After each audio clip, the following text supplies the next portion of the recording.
11वीं सदी में जिनसे डरता अफगान था, जिनके आगे सिर झुकाता पूरा जहान था, जिनके नाम के साथ लगता महान था। राजपुताना का जो आन बान और शान था, वो कोई और नहीं, पृथ्वीराज चौहान था। सम्राट पृथ्वीराज चौहान एक ऐसा शासक जिसने 17 बार युद्ध में मोहम्मद गौरी को हराया, एक ऐसा शासक जिसका प्रेम भी अमर हुआ, एक ऐसा शासक जिसने मरते दम तक दोस्ती निभाई, एक ऐसा शासक जिसे दुश्मन की तलवार मार न सकी। दोस्तों, आज हम अपनी इस वीडियो में सम्राट पृथ्वीराज चौहान के जीवन की पूरी कहानी बताने का प्रयास करेंगे। पर उससे पहले हम आपसे रिक्वेस्ट करते हैं कि अगर आपने अभी तक चैनल को सब्सक्राइब नहीं किया है तो प्लीज़ चैनल को सब्सक्राइब करके हमें सपोर्ट जरूर करें। तो चलिए वीडियो कंटिन्यू करते हैं। पृथ्वीराज चौहान के बारे में बात शुरू करते हैं उनके जन्म से। दोस्तों, पृथ्वीराज चौहान के जन्म को लेकर भी इतिहासकारों में अलग अलग मत है। पृथ्वीराज महाकाव्य के अनुसार उनका जन्म 1 जून 1163 को गुजरात राज्य के पाटनपत्तन में हुआ। वहीं कुछ इतिहासकारों के अनुसार चौहान का जन्म 1168 में अजमेर के राजा सोमेश्वर चौहान और माता कर्पूर देवी के यहाँ गुजरात में हुआ। वो बचपन से ही प्रतिभाशाली बालक थे। पृथ्वीराज चौहान एक ऐसे शूरवीर योद्धा थे जिनके साहस और पराक्रम के किस्से भारतीय इतिहास के पन्नों में स्वर्णिम अक्षरों में लिखे गए हैं।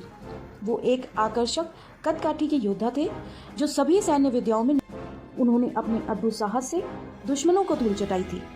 उनकी वीरता का अनुमान इसी बात से लगाया जा सकता है कि जब मोहम्मद गौरी ने उन्हें बंधक बनाया और उनसे उनकी आंखों की रोशनी भी छीन ली गई, तब भी उन्होंने मोहम्मद गौरी के दरबार में उसे मार गिराया था। पृथ्वीराज चौहान रासों में ये उल्लेख है कि पृथ्वीराज चौहान घोड़ों व हाथियों को नियंत्रित करने में निपुण थे। पृथ्वीराज चौहान के जन्म को लेकर कहा जाता है कि वो उनके माता पिता की शादी के कई सालों बाद काफ़ी पूजा पाठ और मन्नतों के बाद जन्मे थे। वहीं उनके जन्म के बाद से ही राजा सोमेश्वर के राज में षड्यंत्र रचे जाने लगे थे। पृथ्वीराज चौहान को 6 भाषाओं का ज्ञान था। 6 भाषाओं में पारंगत पृथ्वीराज चौहान ने युद्ध कला के साथ साथ गणित, इतिहास, चिकित्सा शास्त्र, पुराण की भी शिक्षा ली थी। इतिहासकारों की माने तो पृथ्वीराज चौहान की सेना में करीब 300 हाथी और करीब 3 लाख सैनिक शामिल थे। पृथ्वीराज का राज्य राजस्थान से लेकर हरियाणा, दिल्ली, पंजाब, मध्य प्रदेश और उत्तर प्रदेश के कुछ हिस्से तक फैला था। अब हम बात करेंगे सम्राट पृथ्वीराज चौहान और जयचंद के बीच के मतभेद के बारे में, क्योंकि उनके बीच मतभेद का प्रमुख कारण पारिवारिक कारणों से शुरू हुआ था। दरअसल जयचंद और पृथ्वीराज चौहान मौसेरे भाई थे। यहीं से शुरू हुई इनके वैमनस्य की शुरुआत। जयचंद गहरवाल वंश के राजकुमार थे। उनके पिता का नाम विजय चंद्र गहरवाल था, जो कि कन्नौज के राजा थे। पृथ्वीराज चौहान के पिता का नाम सोमेश्वर चौहान था और वह अजमेर के राजा थे। पृथ्वीराज चौहान की माता कर्पूरी देवी और जयचंद की माता चंद्रकला दिल्ली के सम्राट अनंगपाल तोमर की पुत्रियां थीं। लेकिन राजा अनंगपाल तोमर के कोई पुत्र नहीं था। वो पृथ्वीराज चौहान की प्रतिभा से बहुत प्रभावित थे और बचपन से ही उनसे अधिक स्नेह करते थे। इसलिए जब उत्तराधिकारी चुनने का समय आया तब उन्होंने अपनी बड़ी बेटी कर्पूरी देवी के पुत्र पृथ्वीराज चौहान को दिल्ली की गद्दी सौंपी। अजमेर और दिल्ली की संयुक्त शक्ति से पृथ्वीराज चौहान और अधिक सशक्त हो गए और जयचंद को पृथ्वीराज चौहान से यहीं से ईर्ष्या होने लगी थी। समय बीतता गया। जयचंद, जो कि पृथ्वीराज चौहान के भाई लगते थे और जिनसे वो ईर्ष्या भाव भी रखते थे, उनसे संबंधों में दूरी रखने लगे। जयचंद की पुत्री संयोगिता जवान हो गई। समस्त गहरवाल तथा चंदेलों में संयोगिता की खूबसूरती के चर्चे थे। वो सभी संयोगिता से विवाह की चाह रखते थे। समय आया संयोगिता के स्वयंवर का। स्वयंवर के साथ जयचंद ने यज्ञ का भी आयोजन किया, जिसमें पृथ्वीराज चौहान नहीं गए तो जयचंद को और नाराजगी हुई, क्योंकि वो पृथ्वीराज चौहान को अपना राजवैभव दिखाना चाहता था। गुस्साए जयचंद ने पृथ्वीराज चौहान की प्रतिमा बनवाकर दरबार के गेट पर दरबारी की तरह बिठा दिया, जो कि एक अपमानजनक कृत्य था। इससे पृथ्वीराज चौहान को काफ़ी गुस्सा आया और वो क्रोध में भारी सेना लेकर कन्नौज पहुंच गए, क्योंकि ये सिर्फ पृथ्वीराज चौहान का नहीं बल्कि सभी चौहान वंश का अपमान था। सेना को 2 मील पहले रोककर 100 योद्धाओं के साथ गुप्त रूप से महल में प्रवेश करके उसी पृथ्वीराज चौहान की प्रतिमा के समीप छुप गए। इधर संयोगिता भी पृथ्वीराज चौहान को मन ही मन पसंद करती थी, क्योंकि सम्राट पृथ्वीराज चौहान की वीरता की कहानियां संयोगिता के कानों तक भी पहुंचती थी, जिससे वो प्रभावित हो चुकी थी। स्वयंवर के दिन संयोगिता ने सभी राजाओं और राजकुमार को पीछे छोड़ दिया और प्रत्येक को अस्वीकार करती गई और अंत में द्वारपाल के रूप में पृथ्वीराज चौहान की प्रतिमा पर माला डालकर अपना निर्णय बता दिया। और तुरंत ही पृथ्वीराज चौहान सामने आए और संयोगिता को सबके सामने से लेकर चले गए और उनके साथ गंधर्व विवाह किया। खैर, ये तो रही उनके निजी जीवन की बातें, पर अब हम बात करेंगे उनके युद्ध कौशल की। दोस्तों, बात करते हैं अलाउदल के साथ पृथ्वीराज चौहान के युद्ध की। पृथ्वीराज चौहान ने बुंदेलखंड को जीतने के उद्देश्य से बुंदेलखंड के तत्कालीन चंदेल राजा परमाल पर चढ़ाई करी थी। उस समय चंदेलों की राजधानी महोबा थी।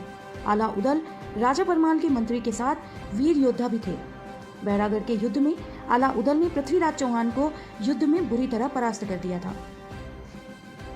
इन योद्धाओं ने अलग अलग 52 लड़ाइयां लड़ी थी और सभी में विजयी हुए थे। दोस्तों, हमारे इतिहास में ये पढ़ाया जाता है कि मोहम्मद गौरी ने चौहान वंश के सम्राट पृथ्वीराज चौहान को तराइन के युद्ध में हरा दिया था, लेकिन ये नहीं पढ़ाया जाता कि पहली लड़ाई में क्या हुआ था।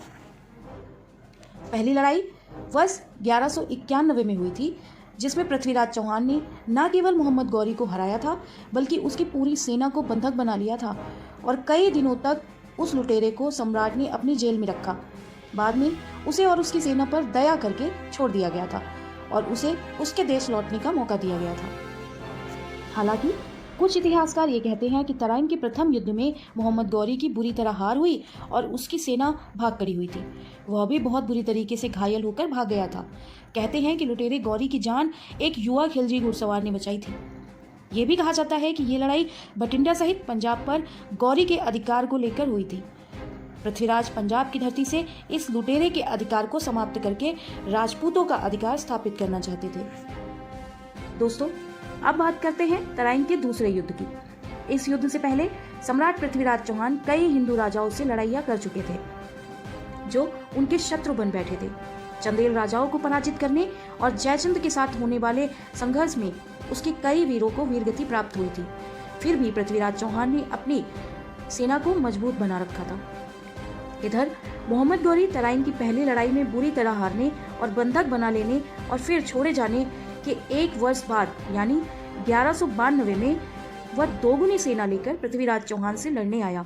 हालांकि तब भी पृथ्वीराज चौहान को वह हरा नहीं सकता था, लेकिन इस दूसरे युद्ध में उसे कन्नौज के गद्दार राजा जयचंद का साथ मिला। जयचंद ने दिल्ली की सत्ता को हथियाने के लालच में एक क्रूर और धोखेबाज लुटेरे से हाथ मिला लिया। उसने मोहम्मद गौरी को न केवल अपनी सेना दी, बल्कि पृथ्वीराज चौहान के पड़ाव और सेना की सूचना भी दी। मोहम्मद गौरी ने जयचंद के कहने पर धोखे से पृथ्वीराज की सेना पर रात में सोते हुए सैनिकों पर हमला कर दिया। युद्ध में खूब रक्त बहा और अंततः धोखे से उसने ये जीत हासिल कर ली। लेकिन पृथ्वीराज चौहान पर जीत हासिल करने के बाद मोहम्मद गौरी ने जयचंद को भी मार दिया। बाद में गौरी ने अजमेर पर चढ़ाई कर दी और वहां के कई मंदिरों को तोड़ दिया और खूब लूटपाट मचाई। पृथ्वीराज चौहान का निधन कैसे हुआ यह अज्ञात है। कहते हैं कि कुछ समय तक पृथ्वीराज को एक जागीरदार के रूप में राज करने दिया गया था। बाद में एक षड्यंत्र के अपराध में पृथ्वीराज को मार डाला गया। कुछ का मत है कि उन्हें बंदी बनाकर गजनी ले जाया गया था और वहां उन पर बहुत अत्याचार किया गया। उनकी आंखें फोड़ दी गई। उसके बाद उनकी मृत्यु हो गई। ये भी किंवदंती है कि पृथ्वीराज का दरबारी कवि और सखा चंदबरदाई भी गजनी गए थे। कहते हैं कि पृथ्वीराज चौहान शब्द भेदी वाण कला में निपुण थे और चंदबरदाई के इशारे पर पृथ्वीराज ने शब्द भेदी वाण चलाया था। इसके लिए चंदबरदाई ने एक दोहा बोला था, जो ऐसा था: 4 बाज 24 गज, अंगुल अष्ट प्रमाण, ता ऊपर सुल्तान है, मत चूको चौहान। ये वही दोहा है जिसे सुनकर कहते हैं कि पृथ्वीराज चौहान ने गौरी को एक ही तीर में घायल कर दिया था और मारा था। फिर मोहम्मद गौरी के सैनिकों ने उन सभी को मार डाला था। दोस्तों, सम्राट पृथ्वीराज चौहान के बारे में ऐसे तो बहुत सी बातें कही गई हैं और जिनसे हम सब खूब गौरवान्वित महसूस करते हैं। सबके अलग अलग मत हैं और आज भी ये एक भ्रम बना हुआ है कि हम किस बात को सच माने और किस बात को झूठ। पर एक बात तो तय है, रणभूमि में शत्रुओं को हराने वाले, अपने जीवन का परचम बार बार लहराने वाले चक्रवर्ती सम्राट पृथ्वीराज चौहान हमारे दिलों में हमेशा जिंदा रहेंगे। कैसी लगी आपको हमारी ये वीडियो? कमेंट सेक्शन में जरूर बताएं। तो चलिए मिलते हैं अपनी नई वीडियो में। तब तक के लिए जय हिंद, जय भारत।